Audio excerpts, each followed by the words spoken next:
We left off at the end of 254, page 254.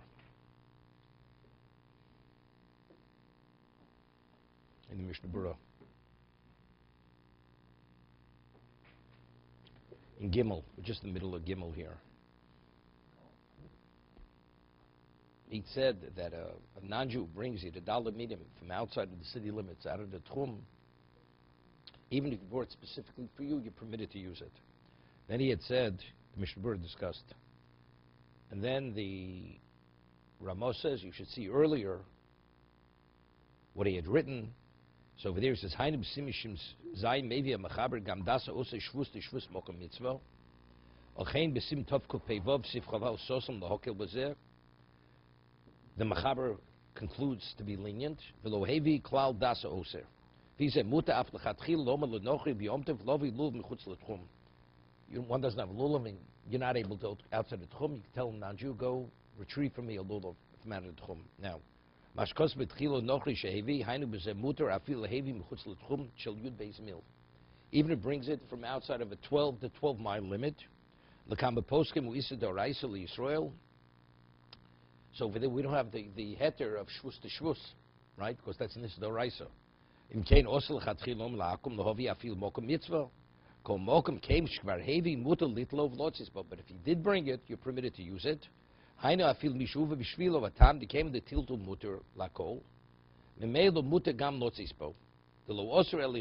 permitted to benefit from it. Something that's brought from out of the tchum, mitzvahs lo mikriano, because mitzvahs lav lehonis mikol mokum shasatchak shein motzi b'yerdula v'acher lotzispo. You hear this? He says, well, factually in the city you have no lulav. And the only lulavs outside of the 12-mile limit. Because not everybody agrees that the 12-mile limit is a doraisa. That's the position of the Rambam. But majority hold of the opinions still also drabanan. There is no doraisa. There is no doraisa.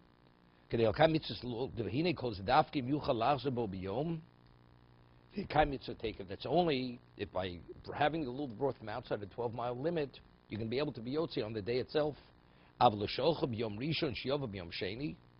But to ask the non-Jew to go on the first day Yom Tov to bring it, but he's only going to arrive the next day, right?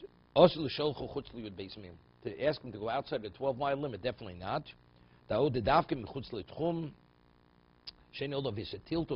That's where he's going, meaning they're waiting to be taken. What happens if he's going to go and cut it? He's going to reap the arova for you or cut the minim? Maybe of the Rishon, maybe of the Sheni, also the Taltlo, there it's muktzah, you're not permitted to touch it. The muktzah, the shvus of mokum mitzvah osru, achenim nitzla b'yom tov Rishon. What happens if it was picked on the first day? And now it's the second day Yom Tov, right? 2 days Yom Tov outside of Eretz Yisrael. Im log shel Yom Tov Rishon b'Shabbos. As long as it wasn't picked on Shabbos, those also lots is ugam yom Rishon. The Shabbos Yom Tov Shmuchim is notable as asur b'zeh. If you have an egg laid on Shabbos, you're not permitted to eat the egg on Sunday. It's more in Beya. But if it's laid on the first day Yom Tov, you're permitted to eat the egg on the second day Yom Tov. So if, let's say the goy picks the lulav, the aravo, or the adas on the first day Yom Tov, and he brings it to you on the second day Yom Tov, you're permitted to use it, because it's based on the monshos concept. Right? If the first day is Yom Tov, second day is Chol. The first day is Chol, second day is Yom Tov.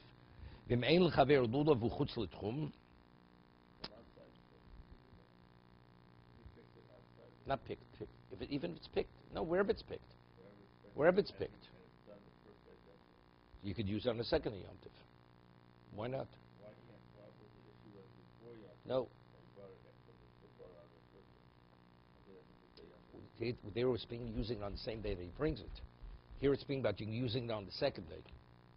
He picked it on the first day, you want to use it on the second day. Is it a problem? It's not a problem. It's like the egg being laid on the first day, you're permitted to eat the egg on the second day.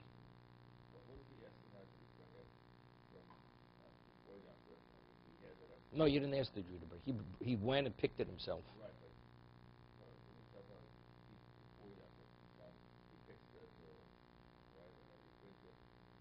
No, we're not talking about that. No, we're not talking about that. Let's talk about the case we're discussing, then we'll talk about your case. because you're complicating it, right? We have the case. Something's being it's waiting to be taken, but you can't go there for Saturday. It's picked already. It's picked already 3 weeks. You already made it. It's put together.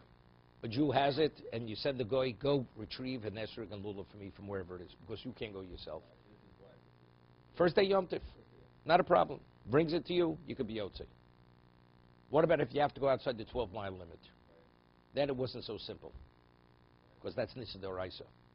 What you're asking him, you're instructing him to go get it for you, but he says, let's say there's no lulav in town whatsoever, right? Nobody in town's going to be Yotze. Then you could even instruct him to go outside the 12-mile limit, because he said, because it's a machlokas, a poskim, rishonim, that most rule that even 12-mile limit is only rabbinical. Okay? L'chatchila, it's better not to, but if you have no choice, even that's permitted. Now we're talking about, that's tchum. What about if the guy has to pick the esrog, pick the arova? Under no circumstance can you tell him to pick it. That's Nisa D'Oraisa to pick. What about if he picks it, he doesn't tell you? I mean, you didn't instruct him. He picked it on his own and brings it to you. You're not permitted to use it because it was picked on the first day. What about he picks it on the first day and he brings it to you on the second day? Then you're permitted to use it on the second day. That's no different than because it's based on the mon of shach. It's like the egg being laid on the first day. You're permitted to eat the egg on the second day. Same thing, because based on the concept, there's only one day Yom Tif on the Torah. It's Svekei Yoma. So since there's no way to determine it, but based on this, either way it's permitted, because either it was picked on Yom Tif, the next day it's Chol, or it was Chol and the next day is Yom Tif. Either way it's permitted the second day, right? That's the rationale. What? Even picks it for himself.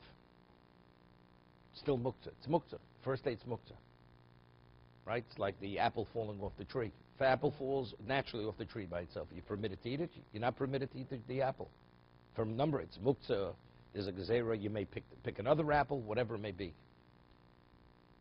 V'mein l'chaver lulav v'chutz l'tchum. V'mein lo mos liknos latz mutal lezel l'sholcho. Avam yesh b'chol to liknos u'posh v'lokona.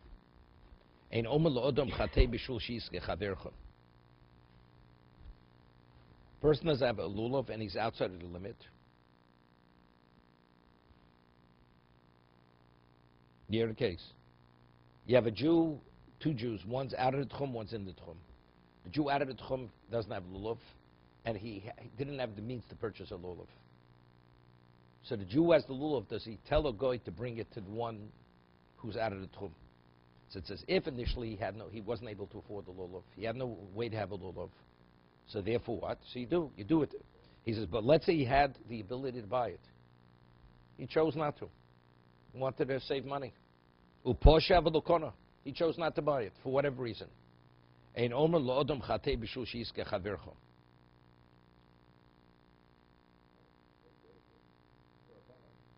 Yeah, but I don't hear how it's chatei b'shul shiske chavercha. If you're sending with a goy, it's a shvus mokam mitzvah. See, he has the Shartzian discusses it. Mokha yodam ein yodea mashach b'zachato do anu mitzuv mitam arvus liros yom chaver ben Yisrael yasem mitzvah Torah im yachlo aruki lu choslo mitam ze on yichon lehotzi yachod lechaver b'kiddush. He says you don't understand what's chatei.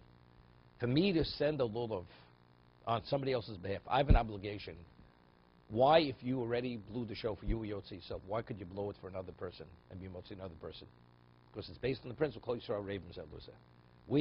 Each Jew is responsible to make sure the other Jew fulfills his mitzvah. I already have my mitzvah. I was Yotze Dalet, meaning this Jew, for whatever reason, he wasn't Yotze. He says, you're not permitted to send it to him because you sin, because you were Yotze your mitzvah. The justification is Shvus mitzvah. Well, if you could have done it, we don't tell you to sin, so he should be meritorious. What do you mean sin? I'm not sinning. I have an obligation to do whatever I can that he should be able to fulfill his mitzvah. So if that's the case, what I'm doing the right thing. That's the Shartzian's question. That he was negligent, he didn't purchase it, he's faulted.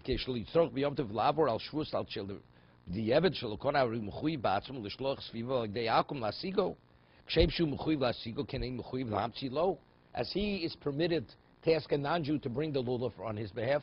He himself, if he would ask a non-Jew to bring a lulav outside the tchum for him, is he permitted? He's permitted. So the one who has the lulav, why is he any different than the person himself?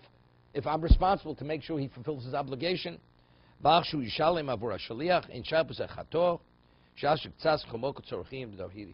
leaves it unanswered. The Chofetz Chaim. It's the Shartzian on the bottom. Ernie Shartzian, you know. Okay. This morning we have a musical accompaniment here. Okay. We'll just start the next halacha. Now, firstly, what is the minimum size of an esrog? To what degree do you have to spend? If you could get a kosher esrog for a certain amount of money. For hidur, how much more should you spend? If it's double the price, do you have to spend double? Well, not maybe. There's no obligation. Im kora esrog shiroi lotzis bo b'tzimtzum. K'gon shu k'bei mutzum tzemes. You're able to purchase an esrog which literally it just meets the minimum volume size of what an esrog is, which is exactly a beya, an egg.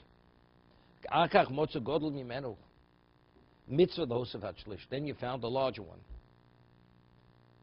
You should add a third of its value. We'll see what milgav means, right? Regarding the value, to exchange it to something which is more attractive.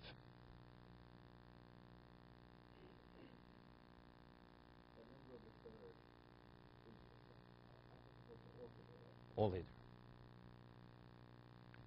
We will continue.